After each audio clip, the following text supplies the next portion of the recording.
The Stalker. I worked as a cashier at a home improvement store, and my coworker, Nicole, quickly became my best friend. She was very sweet, a bit shy, and unfortunately, she was often hit on by customers. Most of the time, it was just harmless flirting or a dinner invitation that she politely declined. But one day, something different happened. Nicole told me about a man who had asked her out.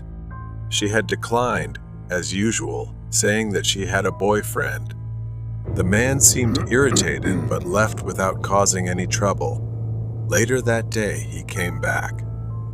Nicole was helping a customer, so I was alone at the counter when he approached me.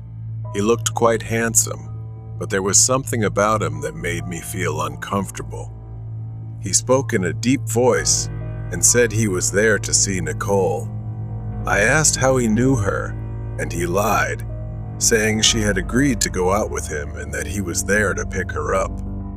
I knew that wasn't true, so I told him she had already left, hoping he would go away. Instead, his expression darkened, and he crossed his arms, asking why he couldn't see her. Thinking quickly, I blurted out, "She's my fiancée." It was a lie, but it was the only thing I could think of to make him back off. His eyes narrowed, and he looked me up and down with disdain. "Someone like her with someone like you?" He scoffed at me. I held my ground, repeating that she wasn't available. He stared at me for a long moment before turning and leaving. I told Nicole what happened when she came back, and she felt creeped out but also found the fiancé excuse quite amusing. We laughed about it, thinking it was over. But 2 weeks later, the man returned, this time after dark. Nicole and I were closing up when we heard a loud bang on the glass door. We both jumped, and there he was, pressing his face against the glass, his eyes wild. "We're closed," I told him, but he didn't move. Nicole shouted at him to go away, but he just stared at us, his breath fogging up the glass. He pointed at me, his eyes full of rage. He yelled, "I'm not here for her.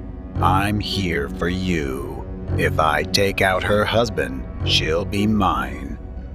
My heart pounded as I realized he intended to kill me. I told Nicole to run to the manager's office and call the police. 911, what's the emergency, please? As she ran off, the man started ramming the doors, trying to break them down. I was terrified, but I knew I had to keep him outside. I grabbed a 2x4 from behind the counter, ready to defend myself if he got in. The glass doors shook violently, and I was sure they were about to give way. But then Nicole came running back, swinging another piece of wood and yelling that the police were on their way.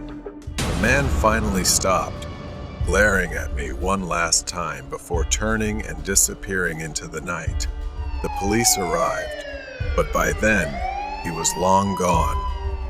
We showed them the security footage, and they promised to keep an eye out for him. A few days later, we heard he had been arrested in a nearby town for stalking another woman. Nicole and I were both shaken by the experience. We quit our jobs shortly after and found safer work. We still talk about that night sometimes, grateful that we had each other's backs. But the memory of his twisted expression and the sound of him trying to break in still haunts me. My name is Tom. I am the eldest child in the family and have a younger sister. That's 10-year-old Lisa, and we had to stay home alone while our parents went to a company event with their colleagues. Our house was located on the outskirts of town, surrounded by dense forest, and the nearest neighbor was at least a mile away. Lisa and I stayed up late watching movies until around midnight. We had just finished watching an episode of Friends when we heard a loud crash coming from the kitchen. We exchanged worried glances before I got up, grabbed a baseball bat, and told his sister to follow him. He didn't want to leave me alone in case something was wrong. We cautiously made our way downstairs, where I suddenly stopped, causing Lisa to bump into me. I stood frozen, staring into the kitchen. I peeked around him and saw a tall man, about 6, with a hood covering his face and a flashlight in his hand. Lisa and I panicked with the idea of finding the phone to call the police.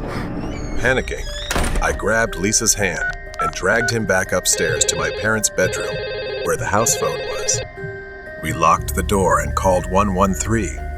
I could hear the intruder's footsteps slowly approaching the stairs.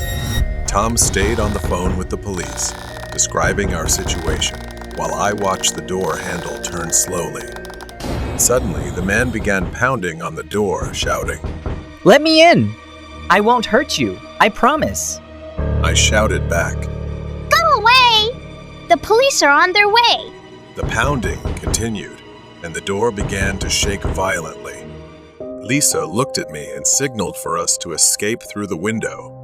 We opened it quietly and climbed out onto the roof, then carefully made our way down the tree next to the house. We ran into the woods and hid behind a large boulder, our hearts pounding in our chests. Minutes felt like hours as we Car waited. 36 responding. We heard the distant sound of police sirens, and soon after, saw flashing lights approaching our house. The intruder must have heard them too, because he bolted from the house and disappeared into the forest. We watched as the police arrived, and we ran out to meet them, telling them where the man had gone. The police searched the woods and eventually found the man hiding near an old shed. They arrested him, and we were relieved beyond words. The officers stayed with us until our parents returned home, shocked and grateful that we were safe. A few days later, we learned that the intruder had been wanted for several burglaries in the area. He had a history of violence, and we were lucky to have escaped unharmed. I am now 15, and the memory of that night still haunts me. Tom has since moved out for college, and our family decided to move closer to the city to feel safer. We met a crazy clown in the woods. In the summer of 2016, amid bizarre clown sightings across the USA, I stayed at our friend Milo's house, which bordered a dense forest. After a day of movies and snacks, we felt restless and decided to take a late-night walk. Armed with flashlights, we ventured into the forest at 2 a.m., our conversation mingling with the sounds of the night. By 2:45 a.m., we reached a clearing with an old, creaky playground until Milo pointed towards the old restroom building. There, partially illuminated by our flashlights, stood a man in a tattered blood red clown suit. Unlike the playful clowns from childhood, this one was menacing. His face was pale, with smudged makeup and a wide, eerie grin. His hair was a tangled mess of red and black. Paralyzed with fear, we watched as the clown stared at us, his head tilted to one side. Then, he started walking towards us, slow but deliberate. Panic surged through us, and we instinctively backed away, trying to decide whether to flee or confront the figure. Suddenly, the clown broke into a sprint. Help me! That was all the motivation we needed. We turned and ran as fast as we could back towards Milo's house, the forest path a blur beneath our feet. After what felt like an eternity, we burst out of the forest and onto the road in front of Milo's house. We glanced back and saw the clown standing at the forest's edge, partially illuminated by the streetlight. He had stopped running but was still watching us, his sinister grin visible even from a distance. In his hand, he held a big rusty axe. We didn't wait to see what he would do next. We bolted into Milo's house, slamming the door shut behind us. Milo's parents were out of town, so it was just the two of us, alone and terrified. We gathered in the living room, each of us trying to catch our breath and process what had just happened. Milo turned on the front door camera, and we watched the screen in tense silence. The clown appeared at the edge of the frame, walking slowly down the street towards the house. He stopped in front of the gate, looking around as if searching for something. My heart sank as he approached the front door, his gaze fixed on the camera. He leaned in close, his face filling the screen, and made a series of grotesque, mocking gestures. He waved the knife slowly before stepping back and disappearing down the street. We spent the rest of the night huddled together, too scared to sleep. The image of the clown's twisted grin and the knife haunted our thoughts. We didn't tell anyone about the encounter, fearing disbelief or ridicule. To this day, the memory of that night lingers, a chilling reminder of how a seemingly innocent adventure can turn into a nightmare. We often wonder what might have happened if we hadn't run back to Milo's house, and the unsettling question of who or what the clown continues to haunt us. Stalker at the bus stop. A quiet and snowy Sunday evening. I was sitting at the bus stop, looking at my phone, and realized I had missed my bus. I started to shiver as the weather grew colder. Time passed slowly. I pulled out my phone again, put on my earphones, and selected a song to forget the uncomfortable cold. I looked around, realizing I was completely alone. No cars, no pedestrians, just an endless, empty street. Nearly an hour went by, and the bus was still nowhere in sight. I checked my phone again. The screen showed no updates on the bus's arrival, and the battery was dangerously low. A while later, I sensed some movement. A man wrapped in several layers of thick clothing, his face obscured by a knitted hood. The man walked with a strange, almost unsteady gait, as if he wasn't sure where he was going. I froze but tried to focus on my phone, not wanting to draw attention. The man approached the bus stop and sat at the opposite end of the bench. My discomfort grew. I glanced at the man, noticing part of his face exposed under the hood, a gaunt, pale face with eyes that seemed unfocused, distant. The man was muttering something to himself, his words slurred and incoherent. I shifted uncomfortably, sensing that something was off about this person. He moved closer, almost imperceptibly at first, but with each subtle shift, he inched toward me. My unease turned into panic as the man continued to slide closer, his gaze fixed on me in a strange, unsettling way. I felt a chill run down my spine. Suddenly, I felt the man's presence right next to me. The tension was unbearable. I quickly stood up, grabbed my bag, and started walking away from the bus stop. The man, still sitting there, tilted his head to the side, his eyes never leaving me as I walked away. I quickly walked away. I reached the next bus stop and finally felt somewhat relieved. I began to sit down slowly, letting my guard down a little as I waited for the bus. I closed my eyes for a moment, exhausted. The quiet of the falling snow was almost peaceful. Suddenly, a loud and rapid knock shattered the silence. My eyes shot open, my heart racing, and I slowly turned around to see the man from the previous bus stop, standing on the other side of the glass, his face pressed against it, grinning maniacally. His eyes were wide, staring straight at me without blinking. He kept knocking on the glass, his breath fogging up the surface. Panic flooded my body.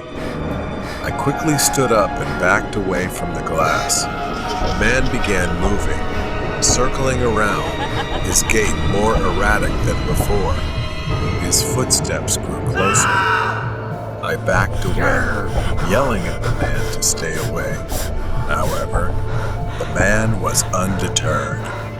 He raised his hand, reaching out as if to do something to me. Luckily, I reacted just in time, darting off the sidewalk as the man lunged toward me.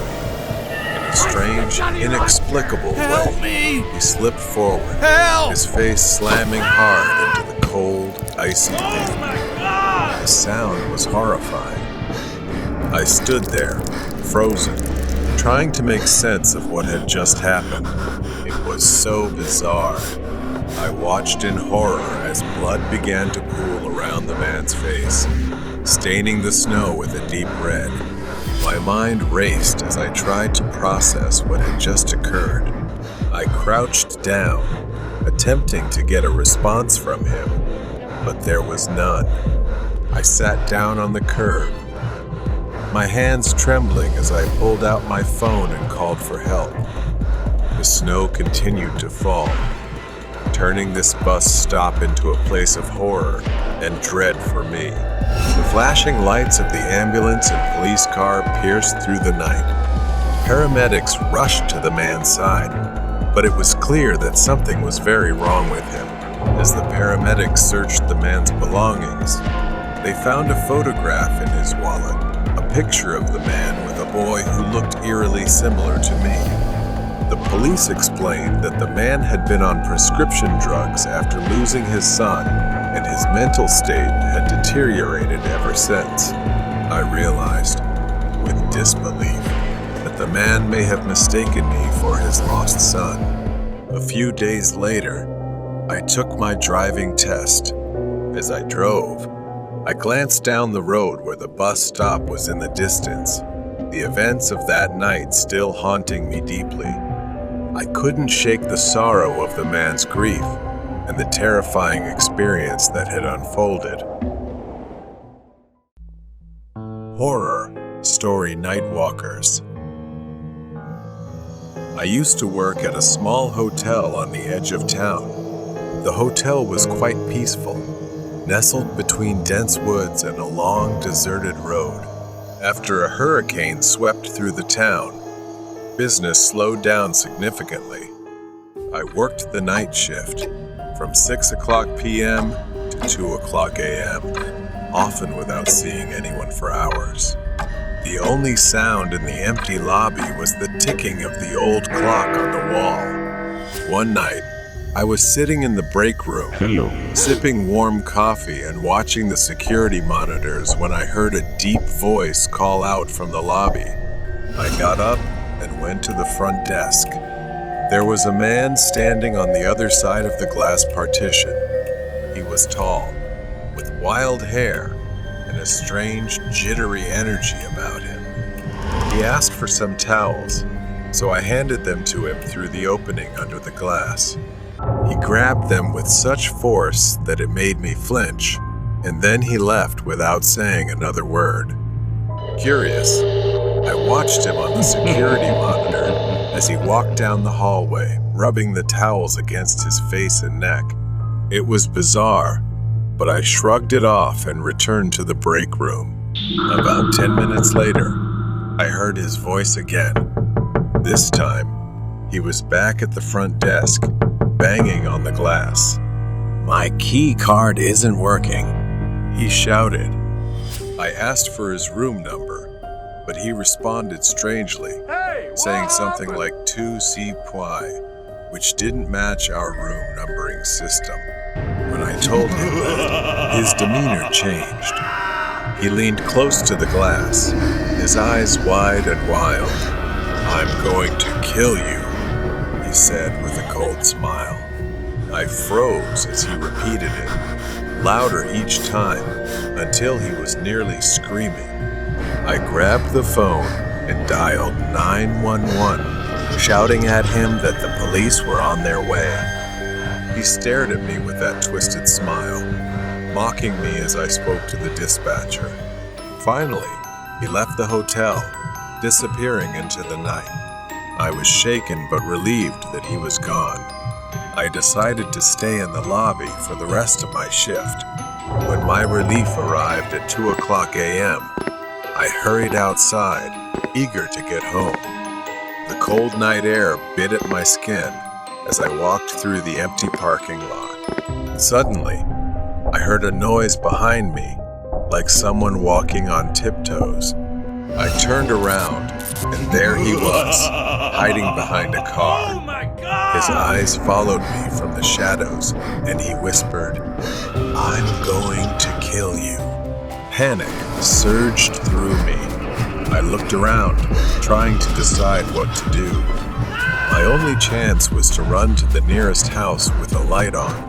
I sprinted to the door and pounded on it, screaming for help. Just as he grabbed me from behind, the door flew open and the homeowner shouted, scaring him off. I collapsed in relief as the homeowner called the police.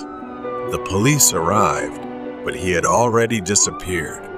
I identified him on the security footage, but they never caught him. To this day, I still wonder if he's out there, lurking in the shadows, waiting for another chance. Horror story: The Strange Man with Red Eyes. This happened 6 years ago when I was working the night shift as a security guard in an old office building. Since then, I have never worked the night shift again.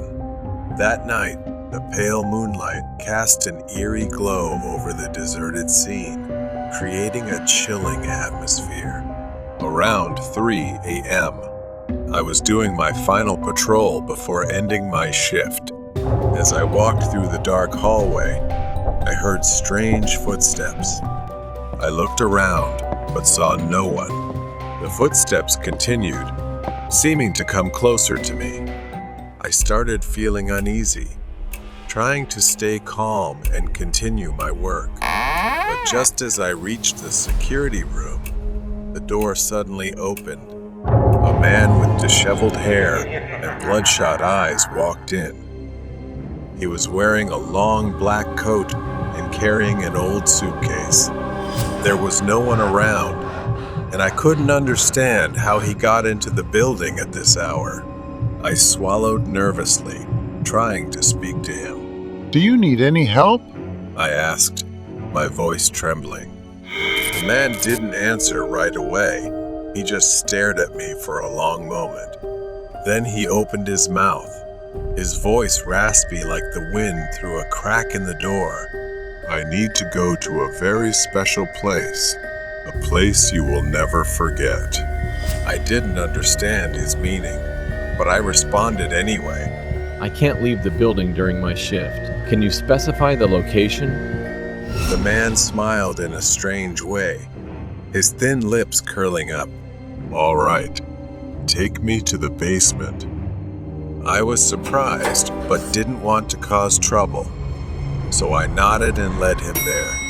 We stepped into the elevator, the air inside becoming oppressive.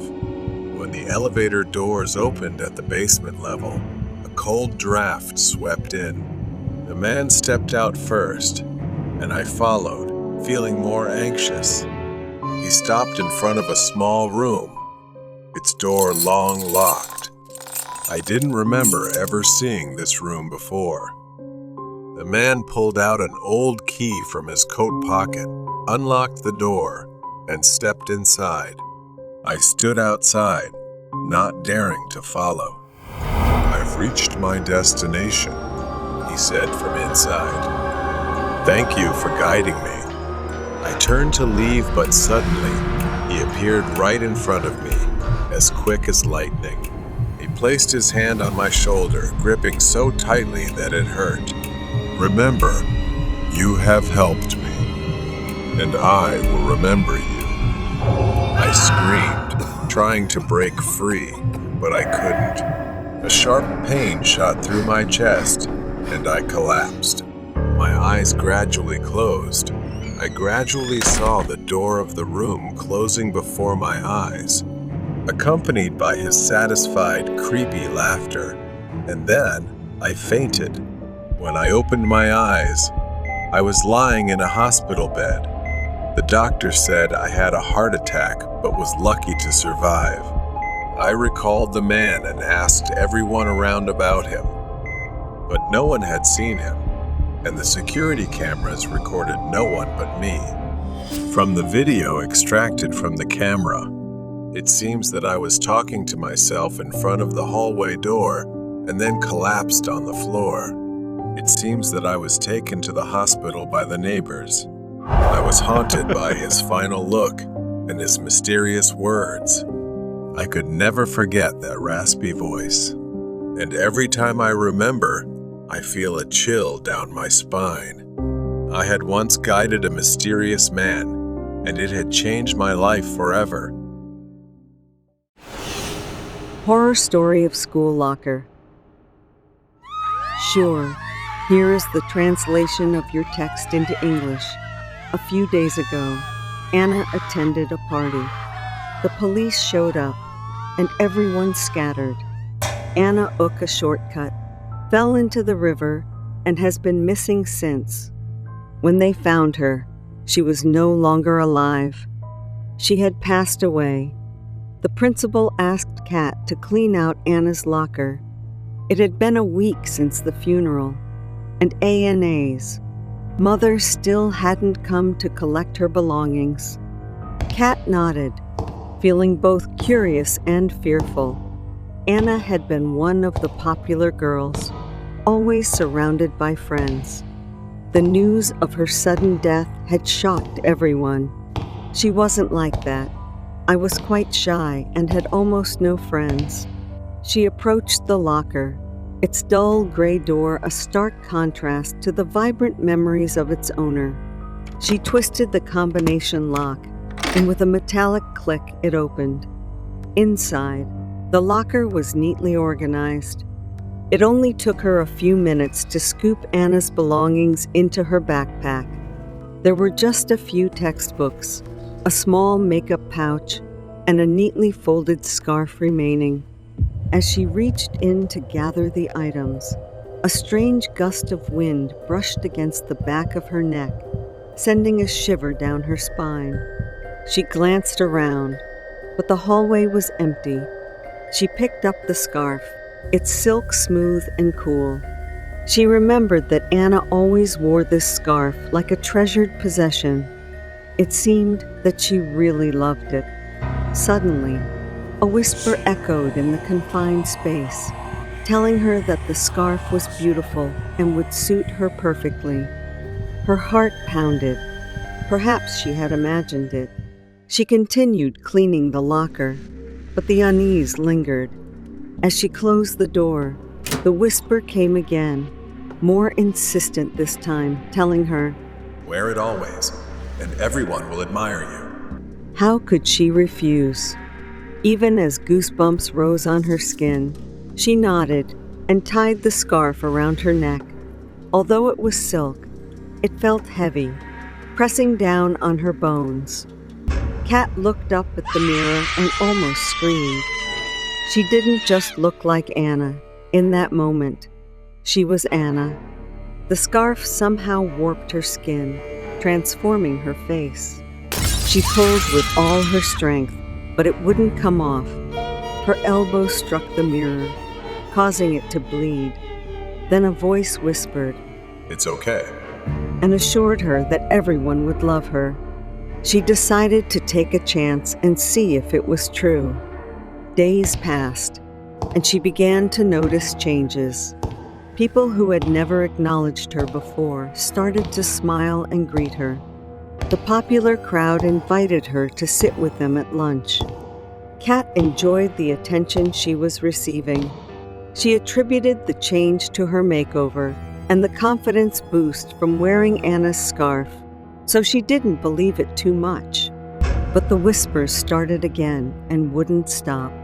Every time she looked in the mirror, she saw Anna's reflection staring back at her, smiling that familiar, haunting smile. It was as if Anna was still there, watching, waiting. Day by day, the whispers grew into screams in her head. Panic set in. She stumbled, knocking over her bedside lamp. As she went to school, she always avoided that locker because she felt a dark presence looming around Anna's locker. Kat's breath caught in her throat as she tried to pull the scarf off, but it tightened, choking her. Then a voice echoed in her head, asking what she was doing. The next day, she decided to return the scarf to Anna's locker, hoping to break the curse. When she approached the locker, the hallway was eerily silent. She unlocked it and placed the scarf inside. Before she could close the door, the scarf flew up and wrapped around her neck again. She fell to the floor, the scarf tightening more and more. Her vision darkened, and the last thing she saw was her own reflection in the locker mirror, her face now twisted into a smile that wasn't hers. A few days later, students whispered about Kat's disappearance. Her locker remained shut, and the smell of decay began to permeate the hallway. The principal and the janitor tried to open it, but the new lock seemed fused shut. Only Kat had the combination.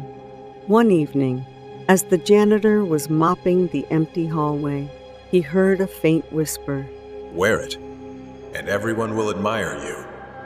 The janitor glanced around, but saw nothing. He shook his head, thinking it was his imagination. But as he turned to leave, he caught a glimpse of his reflection in a nearby window. He saw Kat's face staring back at him, a silk scarf wrapped tightly around her neck, smiling that haunting, familiar smile. The janitor gradually turned pale and was so frightened that his heart felt like it was going to jump out of his chest. He ran out of there as fast as he could and immediately went to the police station to report what he had just witnessed. At first, he thought it was just an illusion, but when he linked it with Anna's departure and Kat's disappearance, it was really a coincidence, as if there was some kind of curse. Sometime later, the police came and took the cabinet out of the school. The mystery of Kat's disappearance and the scarf remains a mystery that no one wants to talk about